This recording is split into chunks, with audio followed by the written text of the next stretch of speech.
કેમ છો વિદ્યાર્થી મિત્રો? મજામાં? તો ચાલો આજના લેક્ચરની શરૂઆત કરીએ આપણે.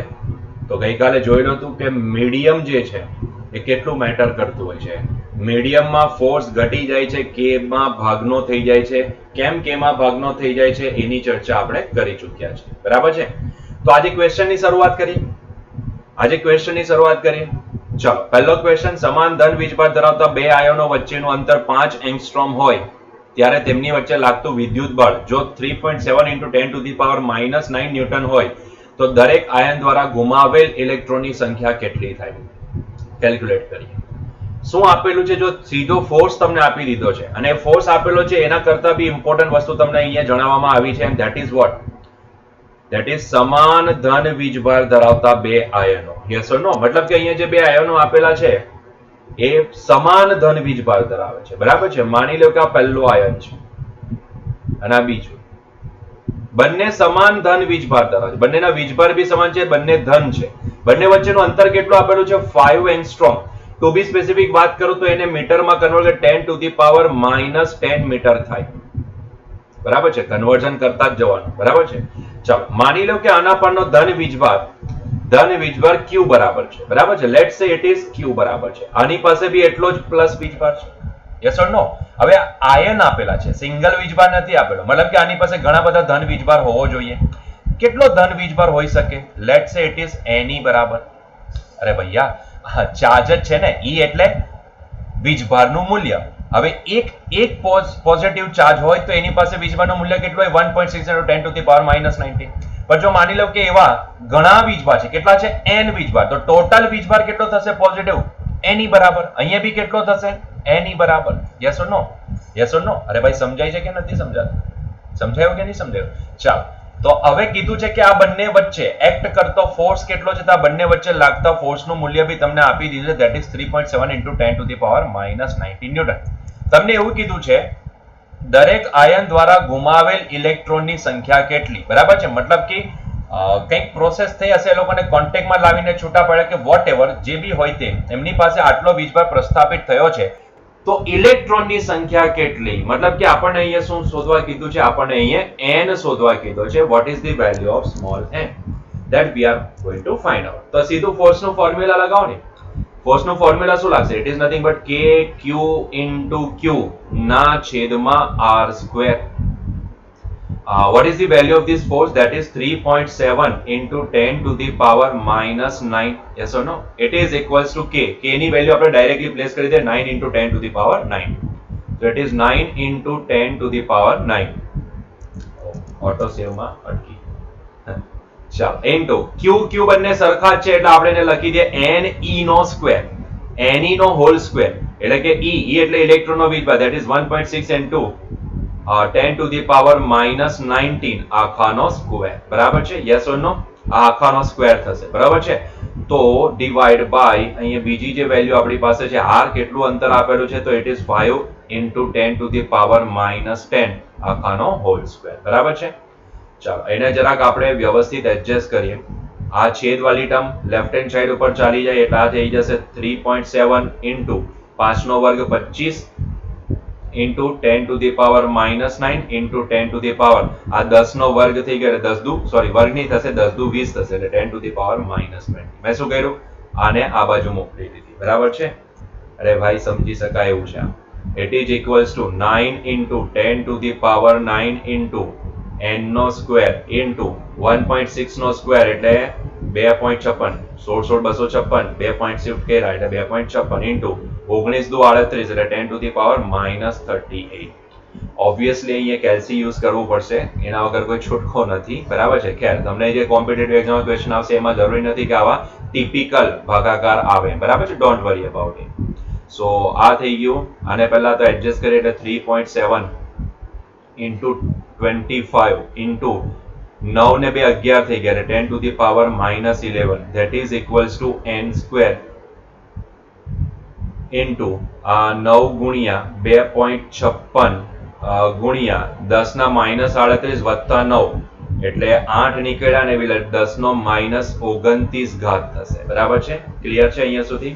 ચાલો હવે ગુણાકાર ભાગાકાર જે બી કરવું હોય તે કરી નાખે. તો આ બાજુ 3 ભાઈ I have to use the calci, so I have to use calci and yes it is 3.7 ભાગ્યા ગુણ્યા છે, ગુણ્યા 25 આપણી પાસે આવશે 92.5. સો here 92.5 into 10 to the power minus 11 that is equals to n square into અહીંયા આવશે 9 ગુણ્યા 2.56 એટલે થઈ ગયા 23.04. it is 23.04 into 10 to the power minus 29 બરાબર છે. ચાલો એટલે n સ્ક્વેર ની કિંમત કેટલી આવી? n સ્ક્વેર ની કિંમત આવી 92.5 ગુણ્યા 10 to the power minus 11 આખાના છેદમાં 23.04 into 10 to the power minus 29 બરાબર છે. તો જો આપણે આને ભાગાકાર કરીએ 92.5 ભાગ્યા 23.04 તો તમને કંઈક સમથિંગ આન્સર દેખાશે છે ને મિત્રો, 4.014 into 10 to the power 29 માંથી 11 નીકળી જાય ને, there is something problem.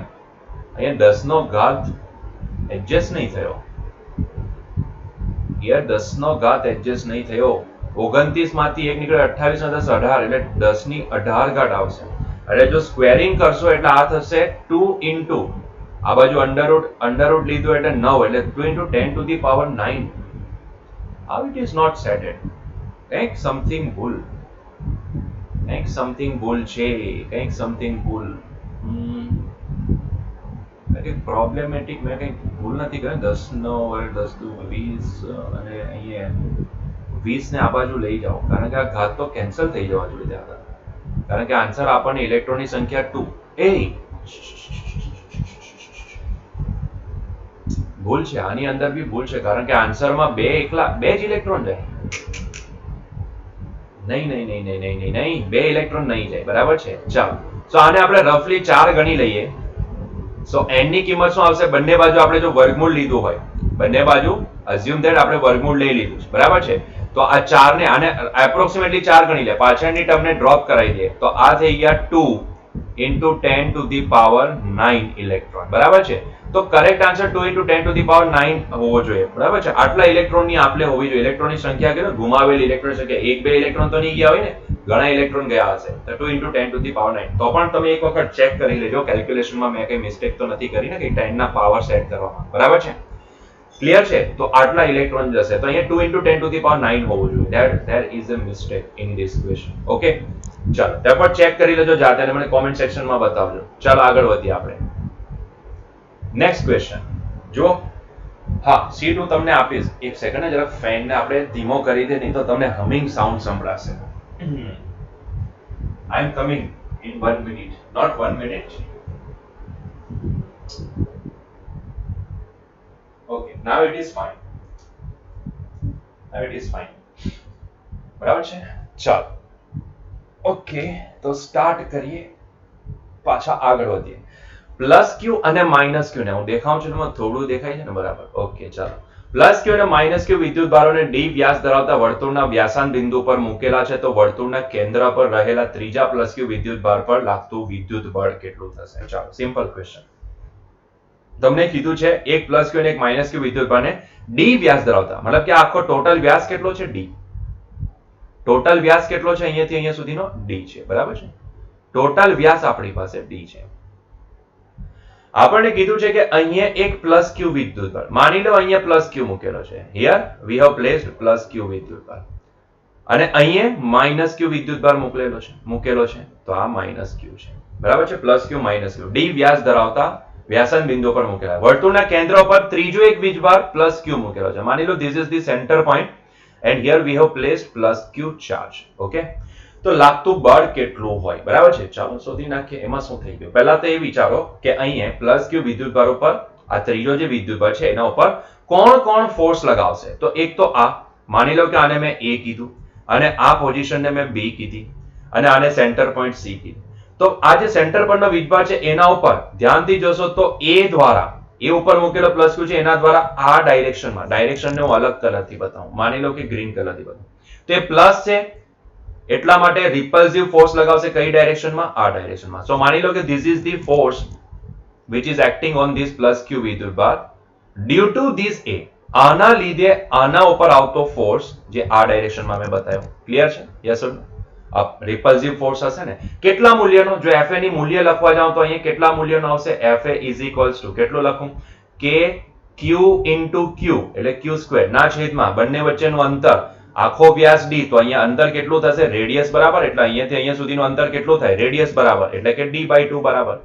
તો આ ડિસ્ટન્સ હશે d/2 બરાબર, એટલે અહીંયા હું લખીશ d/2 આખાનો સ્ક્વેર, બરાબર છે? This is the fa. હવે આના દ્વારા b દ્વારા આના ઉપર લાગતો, આના દ્વારા આના ઉપર લાગતો ફોર્સ અપોઝિટ નેચર એટલે એટ્રેક્ટિવ ફોર્સ લાગશે આ ડાયરેક્શનમાં. માની લો કે કેટલો લાગે છે? fb બરાબર, લેટ્સ સે ઇટ ઇઝ fb બરાબર. તો fb બરાબર હું શું લખીશ? fb is equals to અહીંયા પણ જોઈ લો, આપણે તો ખાલી જો ડાયરેક્શન બતાવી દીધી એટલે આપણે તો ખાલી અહીંયા મેગ્નિટ્યુડ લખીશું, એટલે આ લખાશે, આ પણ લખાશે કે q સ્ક્વેર ના છેદમાં d/2 નો હોલ સ્ક્વેર. જરાક જોઈ લો નેટ ફોર્સ કેટલો એક્ટ કરતો હશે? બંને એક જ ડાયરેક્શનમાં લાગે છે એટલે બંનેના એડિશન બરાબર. સો f net હું અહીંયા ડાયરેક્ટલી શું લખીશ? f net is nothing but equal to fa plus fb. That's it. f net is equals to fa plus fb.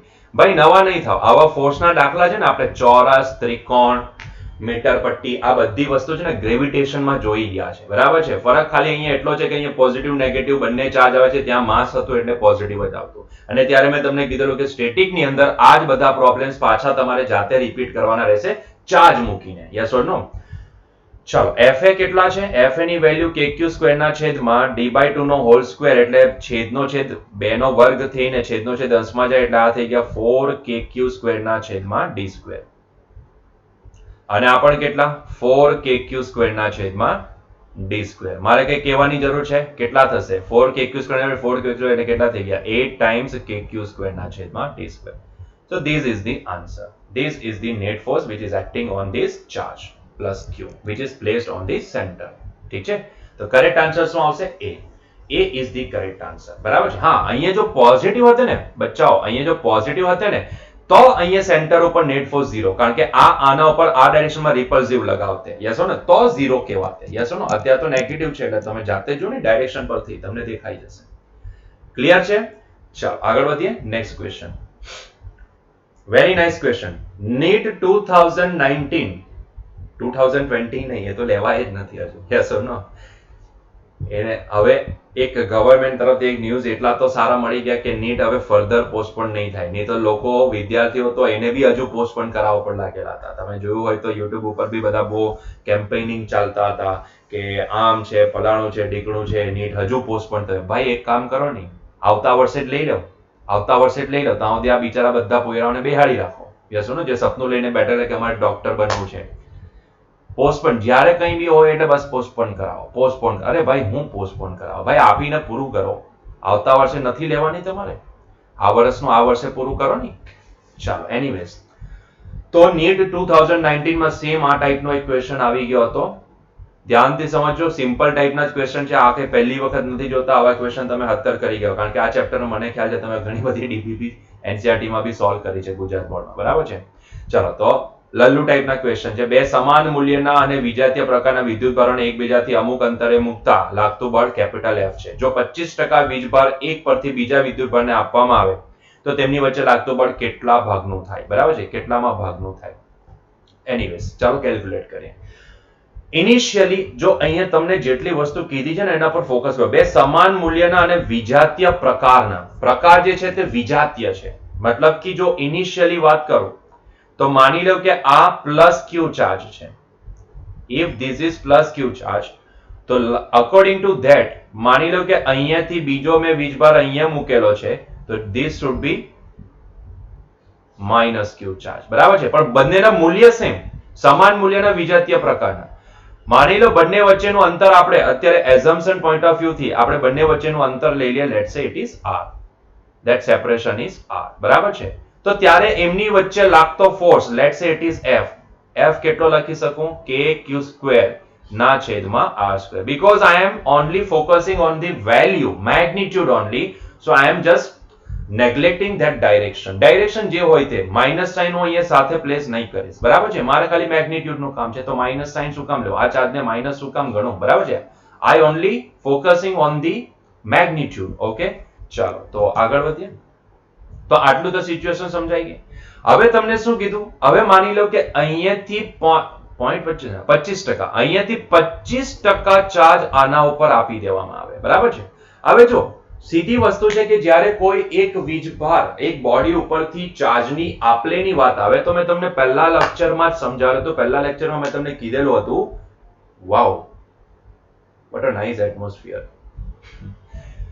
વરસાદ પડવાની તૈયારી છે. ઓકે, ચાલો તમે બી જરાક આજુબાજુ જોતા રહો, મજા આવશે. Want to C? નહીં, પછી લેપટોપ ફેરવીશ, તમને કેમેરો બતાવીશ. ચાલો હવે ભાઈ અત્યારે લેક્ચર ઉપર ફોકસ કરો ને યાર, ટાઈમ પાસ જ જોઈએ તમને લોકો. ચાલો, તો જ્યારે મેં તમને ત્યારે કીધેલું હતું કે એક બોડી ઉપરથી વીજભારની આપલેની જ્યારે બી વાત આવે ને તો ત્યારે વીજભાર તરીકે માત્ર ઇલેક્ટ્રોન જ જતા હોય. Yes or no? Positive charge એક ઇલ્યુઝન છે. પોઝિટિવ ચાર્જ શું છે?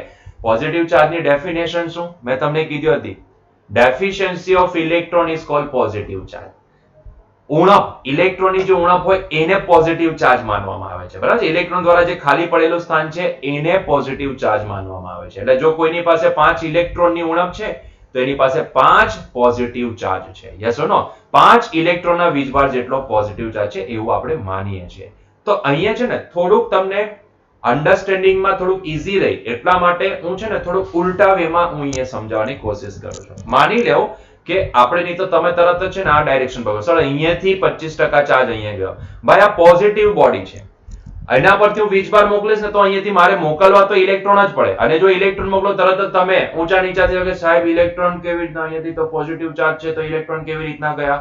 અરે ભાઈ એટલા માટે છે ને હું જે રીતે સમજાવ ને તે રીતે સમજાવ. અહીંયા તમને એવું નથી કીધું કે પોઝિટિવ ચાર્જ પોતાનો ચાર્જ ગુમાવશે, કોઈ એક પરથી બીજા ઉપર 25% ચાર્જ ચાલ્યો જાય છે, બરાબર છે. એવું જ તમને કીધું છે ને, યસ ઓર નો? તો એક કામ કરો, આપણે અહીંયા ઊંધું જોઈએ. માની લો ઇલેક્ટ્રોનની આપલે થાય એટલું તો તમે સ્વીકારી શકો ને. તો માની લો કે અહીંયાથી 25% ઇલેક્ટ્રોન અહીંયાથી આના ઉપર આવી જાય છે. કેટલા? 25%. કેટલા? 25% ઇલેક્ટ્રોન આ નેગેટિવ ચાર્જ ઉપરથી પોઝિટિવ ચાર્જ ઉપર આવી જાય છે, બરાબર છે. પ્રોપરલી ડાયરેક્શન બતાવો દો મને, પ્રોપરલી ડાયરેક્શન અહીંયાથી અહીંયા, બરાબર છે. એરો દેખાવો જોઈએ. 25% ચાર્જ મતલબ કે આની પાસે હવે કેટલા બચ્યા છે? કારણ કે આના પરથી 25% નેગેટિવ ચાર્જ તો આના ઉપર આવી ગયો. 25% નેગેટિવ ચાર્જ પહેલી બોડી ઉપર ચાલી જાય છે, યસ ઓર નો? એટલે એની પાસે ટોટલ ચાર્જ જોવા જાવ તો હવે સિચ્યુએશન થોડી બદલાઈ જવાની. 25% ચાર્જની આપલે થઈ ગઈ તો હવે ન્યૂ સિચ્યુએશન જેને હું નીચે ડ્રો કરું છું. This is our this body, positively charge body, અને અહીંયા હતી આપણી નેગેટિવલી ચાર્જ બોડી. ધ્યાનથી જોતા જાઓ, અહીંયા છે આપણી નેગેટિવલી ચાર્જ. ડિસ્ટન્સને ચેન્જ નથી કરતા આપણે, બરાબર છે. હવે જાતે જ વિચારો ને કે આના ઉપરથી 25% ચાર્જ, કોના ઉપરથી? આના ઉપરથી. આના ઉપરથી જે 25% ચાર્જ નીકળી જાય તો એની પાસે કેટલો ચાર્જ બચે? 25% એટલે 25 ભાગ્યા 100 એટલે 0.25. એટલે કે ટોટલ આની પાસે અત્યારે ક્યુ ચાર્જ છે ને, ક્યુ ચાર્જ. અત્યારે નેગેટિવ સાઇન નહીં જુઓ, અત્યારે ક્યુ ચાર્જ જુઓ, બરાબર છે. અત્યારે એનો ક્યુ ચાર્જ જુઓ તો એ 100% છે, બરાબર છે. એ 100% છે. હવે આમાંથી જો હું 25% ચાર્જ કાઢી નાખું તો બચે કેટલા? 0.75. 25% ચાર્જ કાઢી નાખું તો એની પાસે બચે કેટલા? 75% ચાર્જ. Yes no? અત્યારે 100% છે, 100% છે ત્યારે ક્યુ છે, બરાબર છે. જો એમાંથી 25% કાઢી નાખવા તો બચ્યા કેટલા? 75% ચાર્જ હજુ એની પાસે બચ્યો. એટલે એને જો ચાર્જના ફોર્મમાં લખો હોય તો 0.75 ટાઈમ્સ ક્યુ. યસ ઓર નો? ની સમજ પડે ને તો દેશી પદ માંડી દેવાનું, બરાબર છે. ધ્યાનથી સમજો. આમાંથી 25% નીકળી ગયા, આમાંથી 25% નીકળી ગયા એટલે એના માટે 100% હતો ત્યારે કેટલો ચાર્જ હતો? ક્યુ. તો જ્યારે 25% નીકળી જાય, 25% નીકળી જાય એટલે બચે કેટલા? 75%. 75% હોય તો કેટલો લખાય? તો 75 ક્યુ ના છેદમાં 100 લખાય. એટલે કેટલા થઈ ગયા? 0.75 ટાઈમ્સ ક્યુ. ક્લિયર થયું? નહીં સમજ પડે તો આ દેશી રીતે સમજી લેવાનું કે જો એની પાસે 100% ચાર્જ હતો ત્યારે ટોટલ ચાર્જ કેટલો લખી શકતા હતા? ક્યુ બરાબર. તો હવે 25% નીકળી જવાથી બચ્યો કેટલો? 75%. તો 75% બચે તો કેટલો ચાર્જ બચશે એની પાસે? 0.75 ટાઈમ્સ ક્યુ. ક્લિયર છે? દેશી પદ્ધતિ આપણી. ચાલો, એનીવેઝ તો અહીંયા હવે આ બોડી પાસે કેટલો ચાર્જ આવી ગયો? જો હવે આ બોડી પાસે જે બચેલો હશે તે 0.75 ટાઈમ્સ ક્યુ આટલો ચાર્જ નેગેટિવ ચાર્જ બચેલો છે 0.75 ટાઈમ્સ ક્યુ નેગેટિવ ચાર્જ બચેલો છે કારણ કે એની પાસે 25% જેટલો નેગેટિવ ચાર્જ અહીંયા લખીશ 25% જેટલો નેગેટિવ ચાર્જ આની પાસે આવી ગયો યસ ઓર નો હવે જરાક વિચારો જે બોડી પાસે 25% નેગેટિવ ચાર્જ ગયો ને એ બોડી તો પોઝિટિવલી ચાર્જ હતી અને એની પાસે 25% નેગેટિવ ચાર્જ આવે તો 25% જેટલો પોઝિટિવ ચાર્જ નેગેટિવ ચાર્જ સાથે શું થઈ જાય ન્યુટ્રલાઇઝ થઈ જાય અરે યાર થાય કે નહીં થાય અહીંયાથી માની લો કે 25 ઇલેક્ટ્રોન અરે એવું સમજો કે માની લો કે આની પાસે પહેલા 100 ઇલેક્ટ્રોન હતા એમાંથી 25 ઇલેક્ટ્રોન આની પાસે આવી ગયા તો આની પાસે ઇલેક્ટ્રોન કેટલા બચ્યા 75 ઇલેક્ટ્રોન બચ્યા છે પણ આની પાસે 100% 100 ડેફિશિયન્સી હતી યસ નો અથવા તો 100 જેટલો પોઝિટિવ ચાર્જ હતો એમાં 25 ઇલેક્ટ્રોન આવીને બેસી ગયા તો હવે એની પાસે ઉણપ કેટલી બાકી રહી 75 ની યસ નો સમજાયું કે નહીં સમજાયું તો આ રીતે સમજો ધ્યાનથી જો આ રીતે સમજો કે આની પાસે 100 ઇલેક્ટ્રોન છે 100 ઇલેક્ટ્રોન એક્સ્ટ્રા છે નેગેટિવ ચાર્જનો મતલબ શું થાય એક્સેસ અમાઉન્ટ ઓફ ઇલેક્ટ્રોન્સ મેં સમજાવેલું હતું પહેલા લેક્ચરમાં તમે જે મીનિંગ કરો છો તેવો નથી થતો અહીંયા અલગ થાય છે બરાબર છે આ વસ્તુ જે છે તમે સમજો છો શું અને આવે છે શું બરાબર છે ચાલો તો આની પાસે 100 ઇલેક્ટ્રોન એક્સ્ટ્રા છે જ્યારે આની પાસે 100 ઇલેક્ટ્રોનની ઉણપ છે એવું માની લો તો અહીંયાથી 25 ઇલેક્ટ્રોન આની પાસે ગયા તો આની 100 ઇલેક્ટ્રોનની જે ઉણપ હતી ખોટ હતી એમાંથી 25 તો પૂરી થઈ ગઈ ને તો બચી કેટલી હવે ઉણપ કેટલી બચી 75 બચી યસ ઓર નો તો આની પાસે બી ચાર્જ કેટલો થશે 75% ચાર્જ બચશે યસ નો કારણ કે જે 25% નેગેટિવ આવ્યો ને તે તો આની ઉપર જ્યારે આવે છે ત્યારે 25% જેટલા પોઝિટિવ ચાર્જ સાથે ન્યુટ્રલાઇઝ થઈ જાય છે તો બચે કેટલા છે એની પાસે 75%. સમજાયો પોઈન્ટ? તો હું જ્યારે લખીશ ને તો આની પાસે કેટલો ચાર્જ બચશે તો આની પાસે બી 0.75 જ બચશે. બહુ મોટી ભૂલ કરશો નહીં તો તમે જો આને નહીં સમજશો તો આની પાસે બી 0.75 ટાઈમ્સ ક્યુ ચાર્જ જ બચશે પણ એ કયો હશે પોઝિટિવ હશે. એ કયો હશે પોઝિટિવ હશે. ક્લિયર થયું? Yes or no? Yes or no? અહીંયાથી આવેલા 25% નેગેટિવ ચાર્જે આની 25% પોઝિટિવ ચાર્જને ન્યુટ્રલાઇઝ કરી દીધા. સમજાયું? ચાલો એનીવેઝ તો નાઉ ધીસ ઇઝ ધી સિચ્યુએશન. હવે આ સિચ્યુએશન થી 25% ટ્રાન્સફર થયા પછી બરાબર છે. માની લો હવે નવો ફોર્સ બને છે F'. કેટલો બને છે F'. F' ને હું શું લખું? ઇટ ઇઝ નાઉ કે we are only focusing on the magnitude. એક કામ કરો, આ 0.75 છે ને એને જરા 75 ના છેદમાં 100 લખી નાખે. 100 0.75 ટાઈમ્સ q. અરે 0.75 ટાઈમ્સ q અને બીજો ચાર્જ આ બી 0.75 ટાઈમ્સ q છે એટલે ટોટલ લખી દો તો હોલ સ્ક્વેર લખી દો 0.75 ટાઈમ્સ q નો whole square divide by r square. We are not changing that separation. બરાબર છે? તો એને as it is રાખીએ. Yes or no? So it is can be written as now 75 ને 75 ના છેદમાં 100 લખી દો. બરાબર છે? ઇટ ઇઝ 75 ના છેદમાં 100. 75 ના છેદમાં 100 નો સ્ક્વેર. ધ્યાનથી સમજો એટલે 75 ના છેદમાં 100 નો સ્ક્વેર બહાર નીકળી ગયો. આ બચ્યું kq સ્ક્વેર ના છેદમાં r સ્ક્વેર. પણ બચ્ચો આ kq સ્ક્વેર ના છેદમાં r સ્ક્વેર એ તો શું છે? ફોર્સ. કયો ફોર્સ? આ જો ને ધીસ ફોર્સ. તો એની વેલ્યુ કેટલી લખાય? આ 25 તારી 75 ને 25 ચોક 100. 25 તારી 75 25 ચોક 100 એટલે આ 3/4 નો હોલ સ્ક્વેર ટાઈમ્સ f છે કે નહીં? kq સ્ક્વેર ના છેદમાં r સ્ક્વેર આપણે f લખી શકીએ. 3 નો વર્ગ કેટલો થાય? 9. 4 નો વર્ગ કેટલો થાય? 16. તો આ કેટલા આવી ગયા? 9 ના છેદમાં 16 ટાઈમ્સ f. તો which one is the correct answer? The correct answer is D. I hope so કે તમને ક્લિયર થયો છે પોઈન્ટ. સહી yes or no? ક્લિયર છે પોઈન્ટ ભાઈ અહીંયા સુધી? હા. સો ટાઈમ ઇઝ ઓકે. ઘણો આગળ નીકળી ગયો છે. ચલો એનીવેઝ તો આ પોઈન્ટ ક્લિયર થયો. 25% આમથી આમ આવ્યા તો કેમ ત્યાં 0.75 બચ્યા? એની પાછળ રીઝન છે કે 25% નેગેટિવ ચાર્જ અહીંયા આવીને 25% પોઝિટિવ સાથે ન્યુટ્રલાઇઝ થઈ જશે. આપણે એ તો જોતા જ નથી. ન્યુટ્રલાઇઝ થઈ જશે. લોકો શું માને 25% આના પરથી આના ઉપર આવ્યા ને એટલે આમાં 25% વધી ગયા એટલે આની પાસે 1.25 બતાવે. અરે ભાઈ મૂર્ખ, આ નેગેટિવ અહીંયા આવ્યા છે. આની પાસે પોઝિટિવ હતો 25% નેગેટિવ તો નેગેટિવ પોઝિટિવ સાથે એટલા 25% નેગેટિવ પોઝિટિવ છમ્મા થાય. સમજાય છે? ન્યુટ્રલાઇઝ થશે. ક્લિયર થયું? ચાલો એનીવેઝ આગળ વધીએ. Okay, force in a medium already આપણે જોઈ તો ગયા છે પણ ફરીથી એક વખત આને પાછું જોઈ લે. ફોર્સ ઇન અ મીડિયમ આ એટલા માટે અલગથી જોવાનો છે કારણ કે ઘણી વખત છે ને સ્લેબ વાળા દાખલા ટોટલ મીડિયમ નહીં ભરતા નાના સ્લેબના ટુકડા મૂકવાના ક્વેશ્ચન આવે છે. બરાબર છે? તો આપણે પહેલા એક પોઈન્ટ અહીંયા સમજી લઈએ. ધ્યાનથી જોશો. આપણને ખબર છે કે મીડિયમ ચેન્જ થવાથી શું બદલાશે? હવે please don't say that force બદલાશે. બોલો શું? પ્રોપોર્શનાલિટી કોન્સ્ટન્ટ બદલાશે. મીડિયમ ચેન્જ થવાથી પ્રોપોર્શનાલિટી કોન્સ્ટન્ટ સ્મોલ કે બદલાશે. સ્મોલ કે ની વેલ્યુ ચેન્જ થાય, બરાબર છે, મીડિયમ ચેન્જ થવાથી. તો આપણે એ પોઈન્ટને જરાક પકડી રાખીએ. ધ્યાનથી સમજો. માની લો બચ્ચાઓ કે આપણી પાસે પહેલા કંઈક આવી પરિસ્થિતિ હતી અને મેં તમને ત્યારે કાલે સમજાવેલું કે એર મીડિયમ અને શૂન્યાવકાશ બંનેમાં બી ડિફરન્સ છે. બંને મીડિયમ અલગ છે, બરાબર છે, પણ બંને માટે ડાયલેક્ટ્રિક કોન્સ્ટન્ટ કે જે છે ને એ નિયરર અબાઉટ 1 ગણી શકીએ. એટલા માટે આપણે એને શૂન્યાવકાશ બી બોલી દઈએ છીએ ને એને એર મીડિયમ બી બોલી દઈએ છીએ. બાકી બંને મીડિયમ ડિફરન્ટ છે.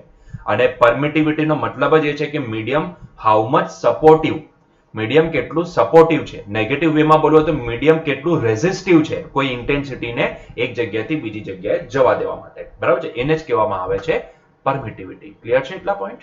ચાલો એનીવેઝ આપણે આગળ વધીએ. માની લો કે મારી પાસે પહેલા Q1 ચાર્જ અહીંયા મૂકેલો છે. Q1 ચાર્જ બંને પોઝિટિવ છે. આ Q2 ચાર્જ છે અને બંને વચ્ચેનું સેપરેશન R છે. અત્યારે મીડિયમ કયો છે? એર મીડિયમ છે. એટલે અહીંયા જે મીડિયમ છે ને એની પરમિટિવિટી હું એપ્સિલોન 0 લખી દઉં, બરાબર છે. એર મીડિયમ છે ઓર શૂન્યાવકાશ ગણવો હોય તો શૂન્યાવકાશ ગણી દો. તો ત્યારે મેં જ્યારે મેઝરમેન્ટ લીધું ત્યારે મને સમજાયું કે અહીંયા લાગતો ફોર્સ, આ બંને વચ્ચે આવતો ફોર્સ કેટલો? હવે કે નહીં લખીશ અત્યારે, ફિલહાલ હું કે નહીં લખીશ, એને હું લખીશ 1/4 પાઈ એપ્સિલોન મીડિયમ. સૂત્ર આ જ, પણ આ એપ્સિલોન મીડિયમ મારા માટે શું છે? એપ્સિલોન 0 ટાઈમ્સ કે. અને કેમ કે મીડિયમ મેં એર મીડિયમ લીધું છે એટલે કે ની વેલ્યુ 1 થાય, એટલા માટે સીધું એપ્સિલોન 0 હું લખી શકું, બરાબર છે. અમુક પોઈન્ટ હોય ને તે આ રીતે યાદ રાખવા પડે. તમે જ્યારે સ્ટાન્ડર્ડ બુક રિફર કરો ને ત્યારે તમને પછી એ જ કન્ફ્યુઝન થઈ જાય. તમે સમજેલા શું હોય અને તમે ત્યાં જ્યારે વાંચો ત્યારે જલ્દી ટપ્પો નહીં પડે, બરાબર છે. બહુ જરૂરી વસ્તુ છે, બરાબર છે. આ અમુક વસ્તુને નોટેશનથી યાદ રાખવું બહુ જરૂરી છે. આપણે સીધું આ જ રાખી દે 1/4 પાઈ એપ્સિલોન 0, પણ હકીકતમાં એને એપ્સિલોન એમ જ ગણો, એપ્સિલોન મીડિયમ. પછી જુઓ કે મીડિયમ કયું છે, કારણ કે એ મીડિયમ એપ્સિલોન એમ હંમેશા એપ્સિલોન 0 ઇન્ટુ ડાયલેક્ટ્રિક કોન્સ્ટન્ટ કે બરાબર થાય. હવે કેમ કે એર મીડિયમ છે એના માટે ડાયલેક્ટ્રિક કોન્સ્ટન્ટ આપણે 1 ગણીએ છીએ એટલા માટે ત્યાં પછી એપ્સિલોન 0 થઈ જાય છે, બરાબર છે. ચલો એનીવેઝ તમારે જે રીતે યાદ રાખો ઇટ્સ અપ ટુ યુ, એ તમારી ચોઇસ છે, બરાબર છે. કહેવાનું કામ મારું છે એટલે મારી ચોઇસ હતી. ચાલો Q1 into Q2 ના છેદમાં R², બરાબર છે. So this is the force which is acting in this case. હવે માની લો કે બચ્ચાઓ આ જે R ડિસ્ટન્સ છે ને એ ટોટલ સેપરેશનની અંદર હું છે ને ડાયલેક્ટ્રિક કોન્સ્ટન્ટ વાળું એક મટીરિયલ ભરી દઉં. આખું R જેટલા ડિસ્ટન્સમાં ટોટલ ડાયલેક્ટ્રિક કોન્સ્ટન્ટ R વાળું એક મટીરિયલ ભરી દઉં, બરાબર છે. તો હવે સિચ્યુએશન કેવી થવાની પતા ખબર છે? હવે સિચ્યુએશન આવી થશે, ધ્યાનથી સમજો.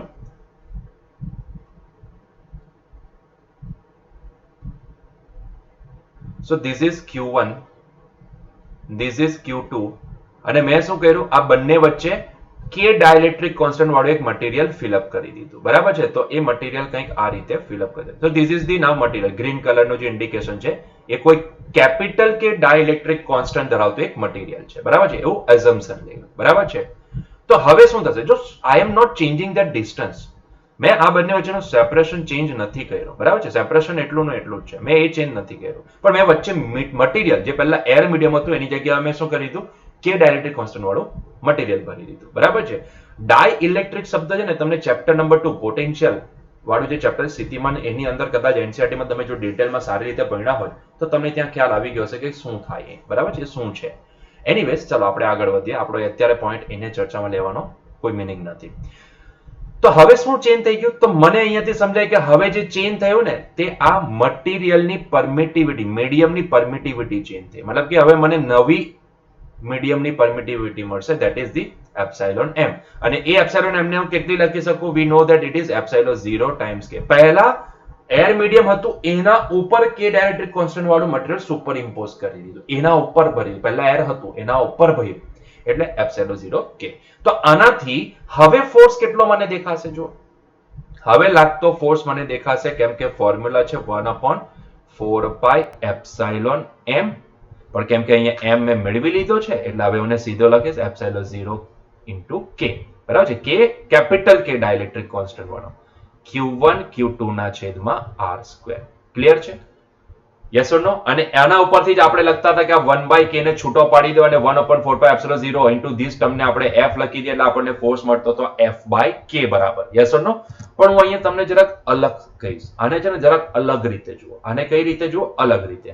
મિત્રો આને છે ને હું જરાક એડજસ્ટમેન્ટ કરું છું જસ્ટ એક આઈડિયા લેવા માટે કે શું થશે. એના માટે હું આ k ને છે ને ડિસ્ટન્સ સાથે અંદર ગુણી દઉં. k ને ડિસ્ટન્સ સાથે અંદર ગુણી દઉં એટલે હવે મારા માટે આ થઈ ગયું q1 ઇન્ટુ q2 ના છેદમાં આ જે k છે ને એને r² સાથે લઈ લઉં એટલે સ્ક્વેરની અંદર ગયો હોય તો એ √k થઈ ગયો હશે ઇન્ટુ r આખાનો સ્ક્વેર. બરાબર છે? સમજી લો. આ અંડરરૂટ નો સ્ક્વેર કરશો એટલે પાછો k જ આવી જાય અને k પાછો છૂટ આવી જાય. મેં શું કર્યું? ખાલી k અને r ને બેને ભેગા કરે, બેને જોઈન્ટ કરીને. ભાઈ ગ્રુપ બનાવવું તો મારા હાથમાં છે ને. મલ્ટિપ્લિકેશનમાં તમે કોઈને બી ગ્રુપમાં ગણી શકો, ગણવું હોય તો ગણી શકો. તો મેં આને ગ્રુપમાં ગણી દીધું. મિત્રો મેં આ જે મળ્યું ને આને મેં એક નવું ડિસ્ટન્સ r' કહી દીધું. શું કહી દીધું? r'. તો હવે મારા માટે આ જ ફોર્મ્યુલા શું લખાશે? It is nothing but equal to 1/4πε0 q1 into q2 ના છેદમાં r' નો સ્ક્વેર. બરાબર છે? So this is the new force. આને f' ગણી લો. This is the new force. બરાબર છે? હવે આને ઇન્ટરપ્રિટ કઈ રીતે કરશો? આને ઇન્ટરપ્રિટેશન કરવું હોય તો તમે આનું ઇન્ટરપ્રિટેશન કંઈક આ રીતે કરી શકો મિત્રો કે ભાઈ આપણે જે મીડિયમ ભરીએ છે ને એ મીડિયમ જે ભર્યું છે ને આ કે ડાઇલેક્ટ્રિક કોન્સ્ટન્ટ વાળું જે આપણે મીડિયમ ફિલઅપ કર્યું છે એને લીધે જે મને ફોર્સ મળે છે ને એને જો હું એર મીડિયમ સાથે કમ્પેર કરવા જાઉં તો આટલા જ મેગ્નિટ્યુડ નો ફોર્સ જે મને આ મીડિયમ થી મળ્યો, આ જે મીડિયમ થી મને આ જે ફોર્સ મળ્યો ને ધીસ ફોર્સ, આટલા જ મેગ્નિટ્યુડ નો ફોર્સ એ હકીકતમાં મને એર મીડિયમ ની અંદર કયા અંતરે મળી શકે? ક્વેશ્ચન સમજો. મેં ક્વેશ્ચન શું પૂછ્યો કે મને આટલા જ મેગ્નિટ્યુડ નો ફોર્સ, આટલા જ મેગ્નિટ્યુડ નો ફોર્સ જે મીડિયમ ની અંદર મને મળ્યો fm, જેને તમારે fm ગણવું હોય તો fm ગણી લો. બરાબર છે? ચાલો fm જ ગણી લે એટલે ઓર ક્લેરિટી આવે. સાહેબ હવે અમને એટલું તો સમજાય છે. અચ્છા, વેરી ગુડ. ચાલો સમજાતું હોય તો બહુ સારું કહેવાય. બરાબર છે? તમે હોશિયાર છો એમ બી યાર. ચાલો fm. તો fm મેગ્નિટ્યુડ નો ફોર્સ અગર જો હું એર મીડિયમમાં મેળવવા માંગુ, આ fm નું જેટલું મૂલ્ય આવ્યું, માની લો કે લેટ્સ સે કે આનું મૂલ્ય આવે છે 11 ન્યૂટન, તો આટલો જ 11 ન્યૂટન ફોર્સ કે જે અત્યારે મીડિયમ ને લીધે આવે છે, આ મીડિયમમાં વચ્ચે મીડિયમ ભરવાથી મને 11 ન્યૂટન મળે છે, એટલા જ મેગ્નિટ્યુડ નો ફોર્સ અગર જો હું એર મીડિયમમાં કેલ્ક્યુલેટ કરવા જાઉં તો આટલો ફોર્સ મને કયા અંતરે મળશે? બરાબર છે? મતલબ કે આ મીડિયમનું ઇક્વિવેલન્ટ એર ડિસ્ટન્સ કેટલું થાય તો એ જ તો આપણે કેલ્ક્યુલેટ કર્યું કે મીડિયમનું ઇક્વિવેલન્ટ એર ડિસ્ટન્સ કેટલું આવ્યું મિત્રો? મીડિયમનું ઇક્વિવેલન્ટ એર ડિસ્ટન્સ આવ્યું r' અને એ કેટલું આવ્યું? √kr. Yes or no? √kr. એટલે કે આને હવે જો આખું ઇન્ટરપ્રિટેશન સમજાવ. આખું ઇન્ટરપ્રિટેશન આવી રીતે કરાય કે જો વચ્ચે કે ડાઇલેક્ટ્રિક કોન્સ્ટન્ટ વાળું મટીરિયલ ફિલઅપ કરવામાં આવે તો એ મટીરિયલ ફિલઅપ કરવાથી જે આપણને ફોર્સનું મૂલ્ય મળે છે ને આટલા જ મેગ્નિટ્યુડનો ફોર્સ, આટલા fm મેગ્નિટ્યુડનો ફોર્સ મને એર મીડિયમમાં આટલા અંતરે મળશે. યસ ઓર નો? આટલા જ મેગ્નિટ્યુડનો ફોર્સ મને એર મીડિયમમાં કેટલા અંતરે મળશે? √k ટાઈમ્સ r અંતરે મળશે. આને કહેવામાં આવે છે ઇક્વિવેલન્ટ એર ડિસ્ટન્સ. આને શું બોલીશું આપણે? Equivalent air distance. So this is nothing but equivalent air distance. Clear થયો આ પોઈન્ટ? યસ ઓર નો? તો this is very important term, કારણ કે જ્યારે સ્લેબ વાળા ક્વેશ્ચન આવશે ને ત્યારે મિત્રો તમારે શું કરવાનું છે? સ્લેબને એના ઇક્વિવેલન્ટ એર ડિસ્ટન્સ થી રિપ્લેસ કરવાનું છે. મતલબ કે આને જો મારે દર્શાવવો હોય ને તો હવે આ મીડિયમ ને નહીં જોઉં અને આ જ સિચ્યુએશન મારે જો એર મીડિયમમાં દર્શાવવી હોય ને તો ઇક્વિવેલન્ટ એર સિચ્યુએશન કેવી થશે ખબર છે? એર સિચ્યુએશન આવી થશે, આવી થશે. Now this distance is what? √k times r. √k times r. બરાબર છે? અને વચ્ચે મીડિયમ કયું?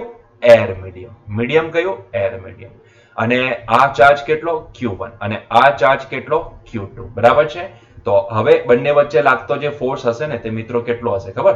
fm બરાબર જો એર મીડિયમ છે તો 1/4πε0 ઇન્ટુ q1 q2 ના છેદમાં √k ટાઈમ્સ r આખાનો સ્ક્વેર. બરાબર છે? યસ ઓર નો?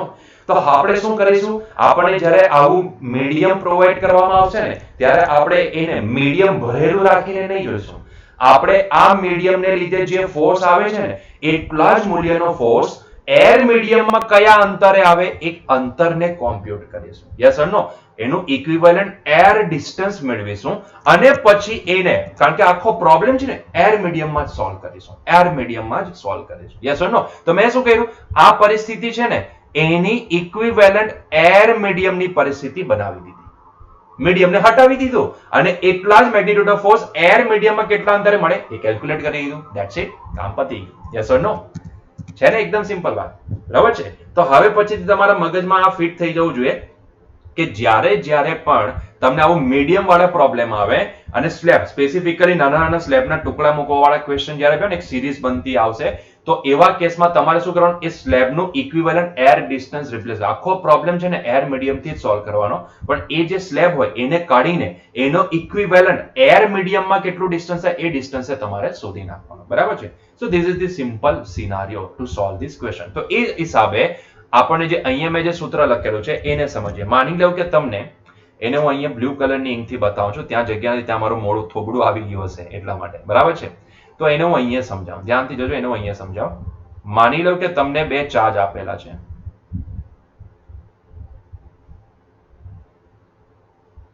અને અહીંયા કશે હું વચ્ચે એક સ્લેબ મૂકું છું. બરાબર છે?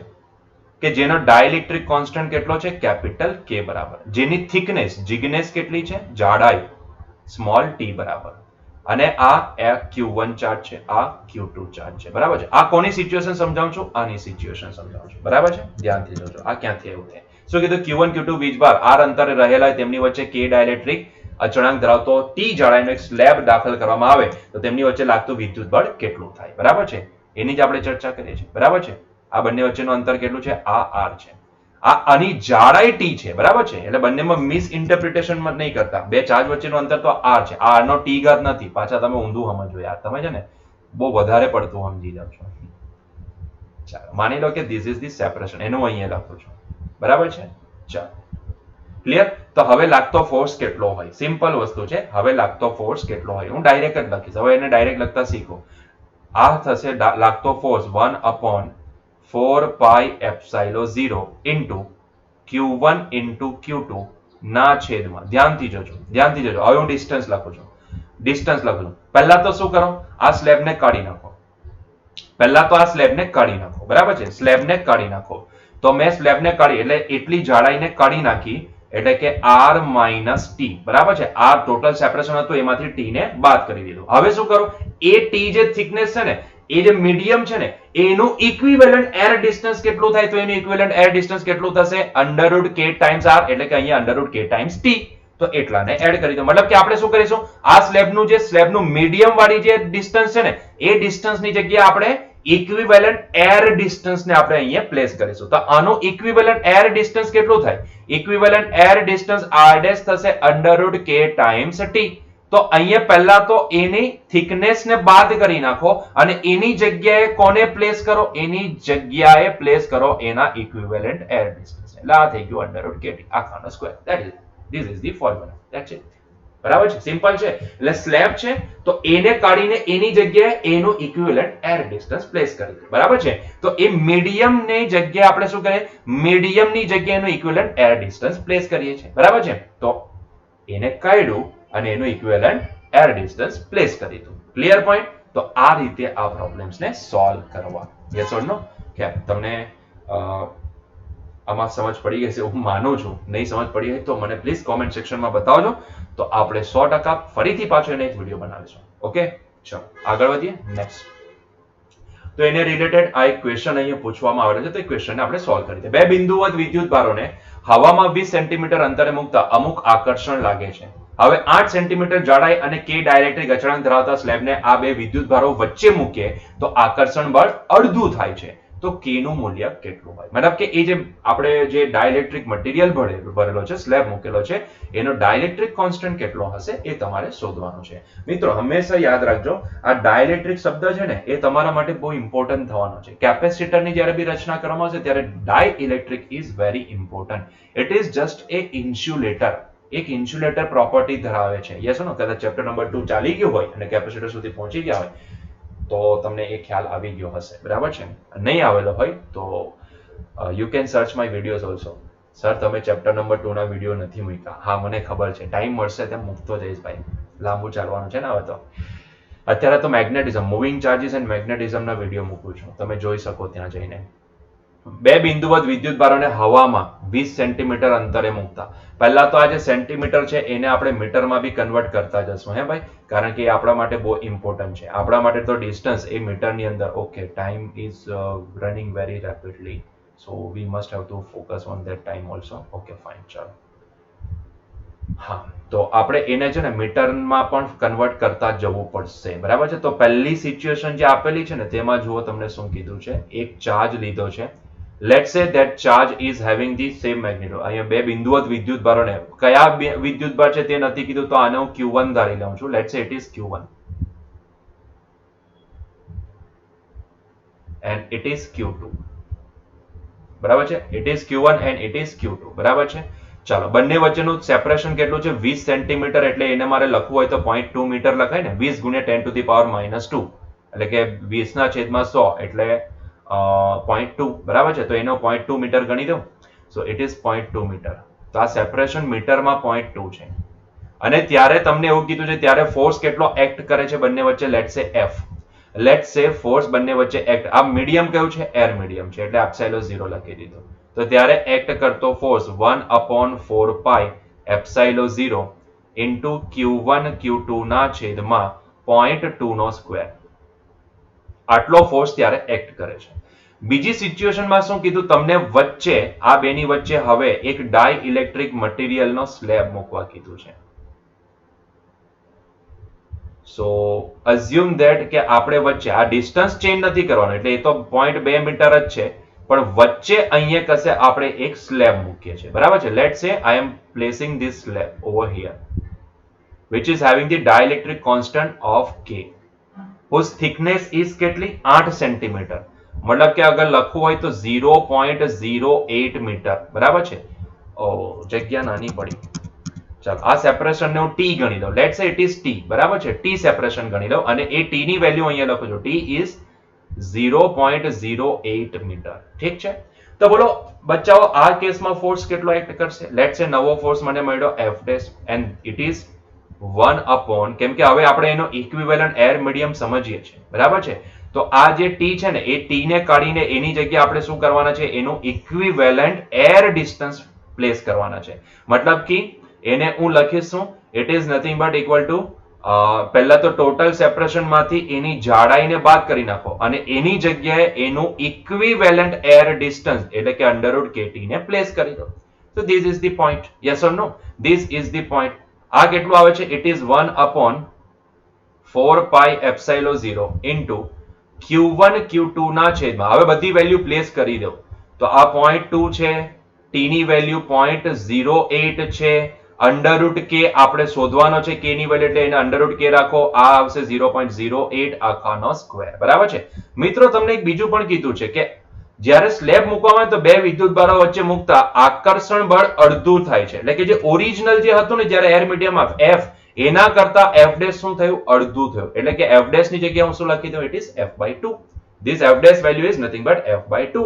તો આને રિઝલ્ટ નંબર 2 ગણું અને આ જે ઉપર આવ્યું તેને રિઝલ્ટ નંબર 1 ગણું, તો બંનેનો સીધો રેશિયો લઈ લો ને તો આપણા માટે બહુ ઈઝી થઈ જાય. તો 1/2 લેતા તો આપણે just we are taking the ratio. So અહીંયા મારી પાસે આવી ગયું F ના છેદમાં F/2 that is equals to 1/4 pi epsilon 0 cancel out, Q1 Q2 B cancel out. yes or no?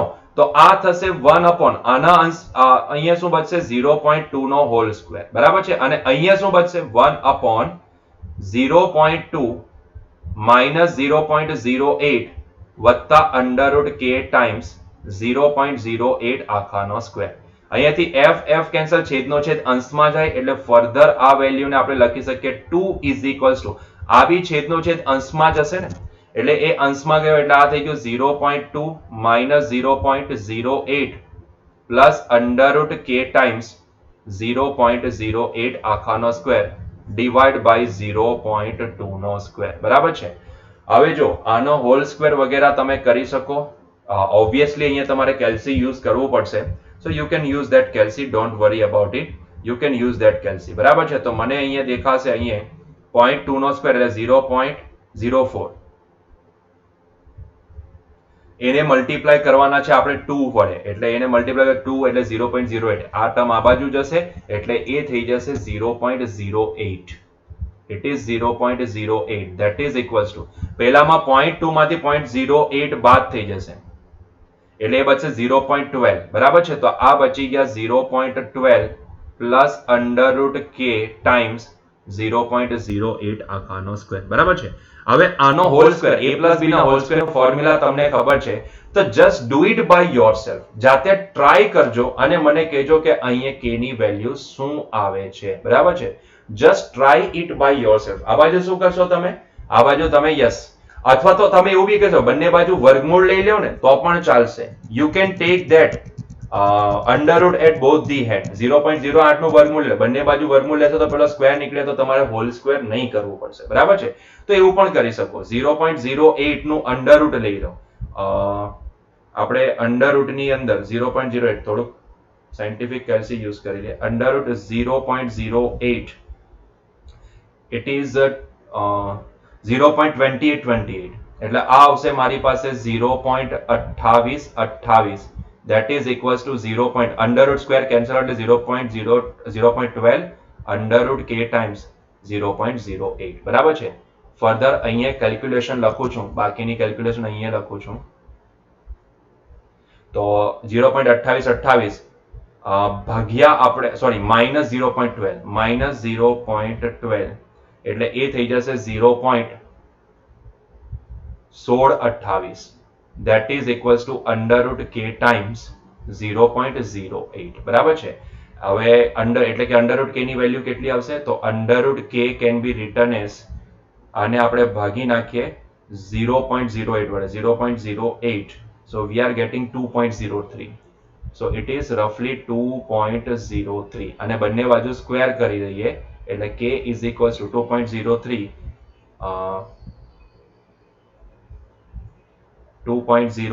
multiply by 2.03, so we are getting 4.1209, so it is 4.1209. मतलब कि रफली તમે એપ્રોક્સિમેટલી આની વેલ્યુ કેટલી લખી શકો 4. તો એ ડાઇલેક્ટ્રિક મટીરીયલ સોરી કે લખાયું, એ ડાઇલેક્ટ્રિક મટીરીયલનો ડાઇલેક્ટ્રિક કોન્સ્ટન્ટ કેટલો હોવો જોઈએ 4 બરાબર છે. Yes, you must have to use this calci over here. Yes or no? So according to me the answer should be what, answer should be 4 બરાબર છે. મે પોસિબલ કોઈ કેલ્ક્યુલેશનમાં ભૂલ હોઈ શકે, but let's check it out બરાબર છે. તમે એક વખત ચેક કરી લેજો. સો કે વિલ બી 4 બરાબર છે. Approximately it should be 4. Clear છે અહીંયા સુધી? ક્લિયર છે? તો અહીંયા આપણો આજનો લેક્ચર એન્ડ કરીએ, મળીએ નેક્સ્ટ લેક્ચરમાં. Till that enjoy your day બરાબર છે. આવતીકાલે પાછા મળીશું નેક્સ્ટ લેક્ચરની અંદર. Bye bye.